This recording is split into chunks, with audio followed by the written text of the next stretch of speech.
हे दोस्तों, welcome back to the channel. आज मैं बात करने वाला हूँ कब कौन सा स्टॉक में एंटर करना चाहिए और कब कौन सा स्टॉक से बाहर जाना चाहिए। तो चलिए शुरू करते हैं। अगर आप मार्केट में एंट्री और एग्जिट टाइमिंग अगर प्रॉपर्ली नहीं कर पाए तो आपका जो प्रॉफिट होने का चांसेस है ये बहुत घट जाता है। ऐसे भी देखा गया है कि आपका अगर किसी से प्रॉफिट हो रहा था, मतलब कोई एक शेयर से अगर प्रॉफिट हो भी रहा था बट आप प्रॉपर टाइम में बुक नहीं कर पाए तो उस प्रॉफिटेबल ट्रेड भी लॉस में कन्वर्ट हो सकता है। मार्केट में दो साइकिल होता है, एक है बुल साइकिल और एक है बियर साइकिल। हर एक बुल साइकिल का एक फैंसी सेक्टर होता है। जब भी कोई बुल साइकिल का कोई एक फैंसी सेक्टर है तो उसका जो प्राइस मूवमेंट होता है बहुत ज़्यादा होता है और बहुत फास्ट होता है। जैसे कि 2003 से 2008 तक जो भी इंफ्रा कंपनीज थे उसका 99% कंपनीज का जो प्राइस गेन है बहुत ज़्यादा हुआ है और बहुत छोटा टाइम में हुआ है। पर उसके बाद अगर देखेंगे तो वो सब शेयर का प्राइस बहुत ज़्यादा गिर गया है। किसी का 50%, किसी का 70%, तो किसी का 95% तक भी गिर गया है। तो इन दैट सिनेरियो आप अगर कोई शेयर में इन्वेस्ट कर रहे हो आपको प्रॉपर टाइम में एग्जिट भी करना चाहिए। इसका और एक मैं एग्जाम्पल देना चाहता हूँ, दैट इज़ 2009 से 2016 तक ओवरऑल फार्मा सेक्टर में बहुत अच्छा खासा रैली हुआ। तो जितना भी फार्मा का शेयर था वो बहुत अच्छा खासा ऊपर गए। बट उसके बाद क्या हुआ कि आफ्टर 2016 ज़्यादातर फार्मा शेयर का भाव 2016 में जो प्राइस में कोट कर रहा था अभी भी उससे 30 या 40% नीचे ही कोट कर रहा है। ये सब चीज़ से हम लोगों को तो एक बात का पता चल रहा है कि अगर आप कोई शेयर से प्रॉपर्ली एग्जिट कर नहीं पाएंगे या फिर राइट टाइम में अगर आप एग्जिट कर नहीं पाएंगे तो आपको जो प्रॉफिटेबिलिटी है वो घट जाएगा। तो कितना घटेगा, वो कभी 50% भी घट सकता है या फिर 95% भी घट सकता है। आपको अगर ऐसा कोई बैड सिचुएशन को फेस नहीं करना होगा तो इसके लिए आप एक चीज़ कर सकते हो कि कभी भी अगर कोई स्टॉक अपना ऑल टाइम हाई से 25% नीचे ट्रेड करने स्टार्ट कर दिया, आप उस स्टॉक से पूरा 100% निकल सकते हो। या फिर आप उस स्टॉक को अगर बहुत अच्छे से जानते हो और आपको लगता है कि आगे जाके और भी अच्छा कर सकता है, देन आपका जो कैपिटल अमाउंट है पहले उसको निकाल लीजिए। उसके बाद स्टॉक से जो प्रॉफिट आ रहा है उसको 50% बुक कीजिए।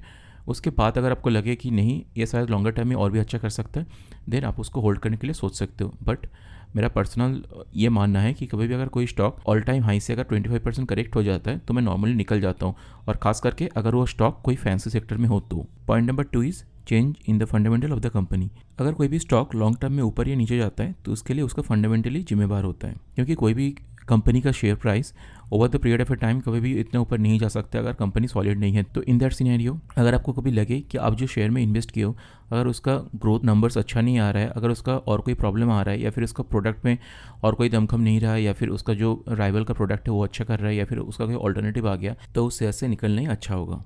Point number 3 is corporate governance issue. Corporate governance issue मतलब जो भी मैनेजमेंट उसको रन कर रहा है अगर उसमें कुछ कॉर्पोरेट गवर्नेंस इशू आ गया, जैसे कि घोटाला आ गया या फिर वो कोई फर्जीवाड़ा कर रहा है, चाहे बैलेंस शीट में हो या उसका बिजनेस में हो, then it's a big no no for me. क्योंकि कोई भी कंपनी इसका जो भी ट्रस्ट है वो पूरा मैनेजमेंट के ऊपर ही रखना चाहिए और उसका प्रोडक्ट के ऊपर। तो अगर उसका मैनेजमेंट ही अगर झूठा कुछ कर रहा है या फिर ऐसा कुछ कर रहा है जो कि कंपनी को आगे जाके ख़राब कर सकता है, देन आप कैसे उस शेयर को विश्वास करेंगे। तो इन दैट सिनेरियो आपको उस शेयर से निकलना चाहिए। इसका बहुत सारा एग्जाम को कभी नहीं रखना चाहिए क्योंकि कॉर्पोरेट गवर्नेंस कोई भी अच्छा खासा स्टॉक को पिट सकता है। और कभी भी अगर कोई स्टॉक में या फिर कोई कंपनी का कॉर्पोरेट गवर्नेंस इशू आ गया और ये अगर कोई सीरियस वाला इशू है तो स्टॉक का जो हाल होता है आपको पता ही होगा कि DHFL के साथ क्या हुआ या फिर मनपसंद या सिनेरियो। आप पहले सतर्क रहिए और अगर ऐसा कुछ दिखाई दे आप एक बार वेरीफाई कर लीजिए कोई ट्रस्टेड सोर्स से, उसके बाद आप निकल जाइए उस स्टॉक से। इस दिन मेजर पॉइंट को भी छोड़ के मैं और कुछ पॉइंट ऐड करना चाहूँगा, जैसे कि अगर कोई कंपनी का promoter share holding gradually decrease होता रहे या फिर कंपनी का जो भी प्लेज परसेंटेज है वो ग्रेजुअली इंक्रीज होता रहे, देन आपको शेयर से निकलना चाहिए। Now coming to the next point, अगर मार्केट में आप अपना डिसीजन ब्रॉडर मार्केट को देख के करना चाहते हैं देन आपको कुछ एक पैरामीटर को ध्यान रखना ही पड़ेगा। उसमें से एक है PE ratio. PE ratio basically एक वैल्यूएशन पैरामीटर जिससे कि आपको पता चलता है कि मार्केट कितना ज़्यादा अंडर वैल्यूड है या फिर ओवर वैल्यूड है या फिर कैसा कंडीशन में चल रहा है। तो PE का बेसिक फॉर्मूला होता है, मतलब PE कितना हो जाए तब क्या करेंगे।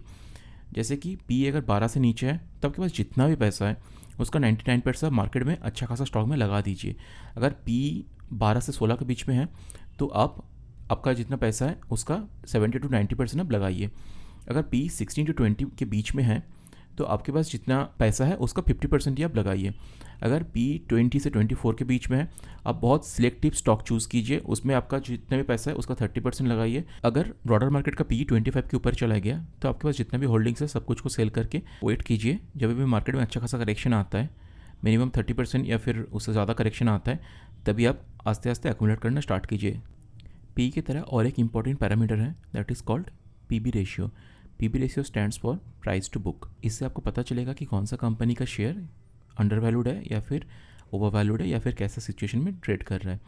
अगर पीबी का रेशियो कभी भी 2 के नीचे आ गया देन आपके पास जितना भी पैसा है उसका 99% आप मार्केट में इन्वेस्ट कर सकते हैं, क्योंकि तब एक हाई रिस्क लेने का टाइम है।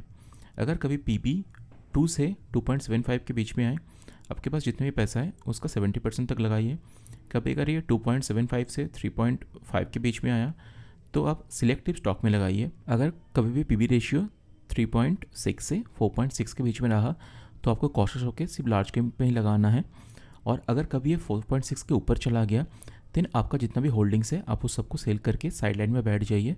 जब भी मार्केट में अच्छा खासा करेक्शन आएगा तभी आप इंटर कीजिए। कोई भी कंट्री का शेयर मार्केट के लिए लिक्विडिटी बहुत ज़्यादा मैटर करता है, तो कभी भी अगर आपको ऐसा लगे कि एफआईआई लोग बहुत ज़्यादा सेल कर रहे हैं या फिर बाई कर रहे हैं या डीआईआईवी बाई या सेल कर रहे हैं, तब आपको कॉशियस होना चाहिए। क्योंकि नॉर्मली इंडियन मार्केट में देखा गया है जब भी एफआईआई मेजर आउटफ्लो करता है फंड्स का देन मार्केट में एक अच्छा खासा करेक्शन आता है। तो कभी भी अगर आपको लगे कि एफआईआई बहुत ज़्यादा बेच रहा है या फिर एफआईआई बहुत ज़्यादा नेगेटिव है and from the last couple of days और फॉर ए वीक अगर वो लोग कंटिन्यूसली सेल करते ही जा रहे हैं देन आपको भी कॉशियस होना चाहिए और आपको भी ऐसा करना चाहिए कि जिससे कि आप मार्केट से आराम से निकल पाओ।